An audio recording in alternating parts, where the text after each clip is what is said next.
پښتو متل دی چې نه کار نو ستا پکې څه کار کم کسان چې تین بے پرېږدي گناہ دا لوگوں کو کار پھانسی زیادہ دینے کا زیادہ فیصلہ کیا، جن میں ایک عالم، دوسرا وکیل، تیسرا فلسفی تھا۔ تینوں کو پکڑ کے پھانسی گھاٹ تک لایا گیا۔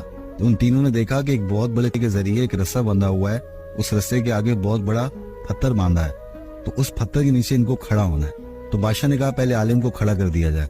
تو عالم جیسے آگے کھڑا ہوا، بادشاہ نے کہا تمہاری آخری خواہش کیا ہے؟ تو عالم نے کہا میں نے ساری زندگی اللہ اللہ کی ہے اور میں جانتا ہوں کہ مجھے میرا اللہ آج بچا لے گا۔ جیسے ہی اس رسے کو چھوڑا گیا تو پتھر تیزی سے نیچے آیا اور سر کے اوپر آ کے رک گیا، یعنی کہ وہ بچ گیا۔ پھر بادشاہ نے کہا کہ وکیل کو کھڑا کر دیا جائے۔ وکیل کو جیسے ہی کھڑا کیا تو پوچھا تمہاری آخری خواہش کیا ہے؟ وکیل نے کہا کہ ساری زندگی میں نے حق کا ساتھ دیا ہے، تو مجھے معلوم ہے کہ میرا اللہ مجھے نہ حق قتل ہونے نہیں دے گا۔ تو جیسے ہی اس رسے کو چھوڑا گیا تو پتھر دوبارہ تیزی سے نیچے آیا اور سر کے اوپر آ کے رک گیا، وکیل بھی بچ گیا۔ پھر باری آتی ہے فلسفی کی۔ تو جیسے ہی فلسفی آیا تو بادشاہ نے کہا تمہاری آخری خواہش کیا ہے؟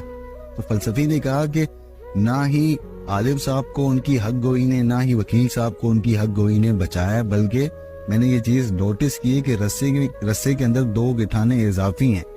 جو سزا دینے والا شخص ہے اس نے غور کیا کہ واقعی 2 گرہ اضافی لگی ہیں۔ تو جیسے ہی انہوں نے وہ گرہ کھولی ہے، پتھر آگے سیدھا لگا ہے فلسفی کے سر پر، اس سر ہو گیا، کچل دیا گیا۔ اسی لیے وہ کہتے ہیں کہ کبھی کبھی آپ کو جب سب کچھ معلوم ہوتا ہے تو چپ رہنا بھی انسان کو بہت سی پریشانیوں سے بچا لیتا ہے۔